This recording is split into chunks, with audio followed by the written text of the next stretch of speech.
कसं आहे माहिती का, सोशल मीडियावरती रील्स म्हणा, व्हिडिओ म्हणा, ब्लॉगिंग म्हणा करायचं म्हणलं ना, इतकं अवघड आहे ना, इतकं अवघड आहे ना. सगळ्यात पहिलं तर ट्रोलिंग ट्रोलिंग ट्रोलिंग प्रमाणाच्या बाहेर ट्रोलिंग. असे लोक नावं ठेवते, ती भंगाराचे, थर्ड क्लासाचे, बाद झाले, सारखा मोबाईल, सारखा व्हिडिओ, हिला काही अक्कलच नाहीये, घरातले कामधंदेच नाही, तर हे सारखं चालूच असतं बरं का. स्टार्टिंगला सोशल मीडियावरती काम करायचं मला ना, पहिलं ट्रोल होतं. नशिबाने एखादं फेमस झालं तर मग काय विचारूच नका, त्याच्या संग फोटो काढायला म्हणते, काय त्याचं पार नवाजू त्याची पार हालत बेकार करून टाकते ना.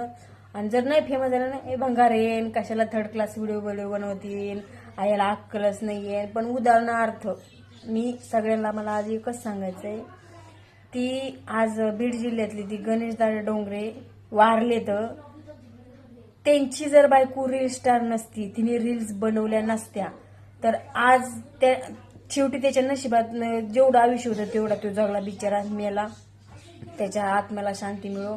पण तिने व्हिडिओ बनवले नसते, ते दोघं रील्स स्टार नसते, त्यांनी रील्स बनवल्या नसत्या, तर तिला आज जी मदत भेटली ना, ती मदत कधीच भेटली नसती. आज एवढा लोकांचा हातभार भेटला ना, एवढा सपोर्ट भेटला ना, तो कधीच भेटला नसता. कारखान्याने 10-5 लाख रुपये देऊन तिथेच विषय मिटवला असता. कारण की सोशल मीडिया आहे आणि सोशल मीडियावरती काम करणं चुकीचं नाहीये. योग्य पद्धतीने काम केलं तर लय चांगलं आहे. हा, मान्य आहे मला, चुकाई लोक याचा गैरफायदा घेते, तर चुकीचं काही बी चुकीचे वेगळे व्हिडिओ बनवते. तर पण मला काय म्हणायचंय, सोशल मीडियावरती काम करणं लय अवघड आहे. काय काय बोलतात ना, काय भंगारवणी व्हिडिओ बनवते, थर्ड क्लासवणी, असं तसं. तर आता दिवशी ती बिचारी बोलली, मी माझ्या नवऱ्याची लई इच्छा होती, मी रील स्टार व्हावा, मी रील बनवावा, व्हिडिओ बनवावा, तर मी बनवायचे. तर मी आता व्हिडिओ बनवले तर लोक मला नावं ठेवते. तर मी सांगते, त्या ताईनी व्हिडिओ, कारण की आज त्या व्हिडिओ पासून त्यांचं एवढं हे झालंय, म्हणजे एवढी लोकांनी मदत केली. आणि पुरी त्या रील्स बनवल्या नसते, व्हिडिओ बनवले नसते, तर त्यांना कुणी ओळख दिली नसती, मदत केली नसती. आणि त्यांचे कुत्र्याने हाल खाल्ले नसते, त्यांना कुणी विचारलं बी नसतं. कारण की वेळ आली ना, तर कुणीच कुणाचं नसतं, सख्खी बी कुणाचे नसते. तर ते 4 दिवस रडले असते, पडले असते, शेजारी पाजारी म्हणा, भाऊकी म्हणा, कुणी बी म्हणा, पण शेवटी तिलाच हाल करावं लागले असते, कष्ट करून, स्वतः तिलाच कष्ट करून पुरीला जगवावं लागलं असतं, कुणी तिला विचारलं नसतं. आज रीलच्या माध्यमातून तिला एवढी चांगली मदत भेटली. तर मला काय म्हणायचंय, कुणी ना, तुम्हाला करायचं नाही तुम्ही नका करू, तुम्हाला पटत नाही तुम्ही नका करू, पण दुसरं करतंय त्याला नावं ठेवू नका.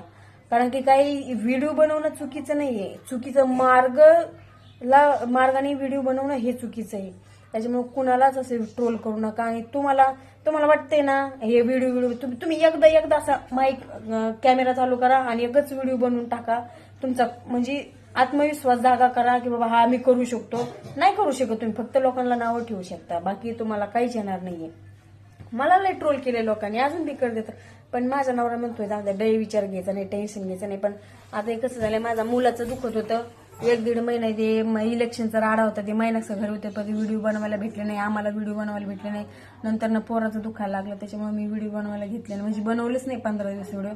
तर जाऊ द्या, काय कवाय ना आपलं, मला पैसे भेटू नाही भेटू, पण माझ्या आनंदासाठी मी व्हिडिओ बनवते. म्हणजे मन फ्रेश राहतं. ह्याच्या त्याच्या दारात जा, ह्याच्या त्याच्या उतापात्या करा, हिनी असं केलं तिने तसं कर, ते करण्यापेक्षा आपलं हे बरं आहे. आपलं मन मोकळं सोशल मीडियावर करायचं, कुणी नाव ठेवू, गाव ठेवू, तिकडं काही करू. लोकांचे ते म्हणतात ना, नांदणारीला पळणारीला नान म्हणणार लोक आहेत. त्याच्यामुळे ना, एकमेव लक्ष आपलं व्हिडिओ बनवायचे आणि अपलोड करायचे. जसे येतील तसे येतील, तिकडं व्हायरल होऊ, फेमस होऊ, तिकडं लाईक येऊ, कमेंट येऊ, तिकडं काही होऊ, पण आपलं एकच लक्ष व्हिडिओ बनवत राहायचं. आणि मी व्हिडिओ बनवायची बंद करणार नाही, जसे येतील तसे येतील. कारण की आता पाची बोट सारखेच नसते, तर त्याच्यामुळं ना, प्रत्येकाच्या नशिबात हाल असते, त्रास असतो. देवाला सुद्धा हाल होते, ते आपण माणसं येतं. प्रत्येकाला संकट आहे, प्रत्येकाला त्रास आहे, सगळ्यांचं. सोशल मीडियावर बिचारे काही लोक येतात, मन मोकळं करतात, तेवढंच त्यांच्या मनाला शांत होतं, बाबा ठीक आहे, माझं कुठं ना कुठं तरी मी मन मोकळं केलं. आजकाल कुणापाशी काही बोलायला गेलं की लोकच म्हणतात, आई बाई असं बोलली, आई बाई ते तसं बोलली. त्याच्यामुळे कुणापाशी काही बोलायचं नाही, काहीच नाही. आपलं मन मोकळं बडबड करायचं, व्हिडिओ चालू करायचा, कॅमेरा मोबाईल घ्यायचा, व्हिडिओ चालू करायचा, बडबड करायचा, अपलोड करायचा, एडिट करायचं, झाला विषय संपला. बरोबर आहे का नाही? काही चुकीचं बोलले का? मग करा लाईक शेअर सबस्क्राईब.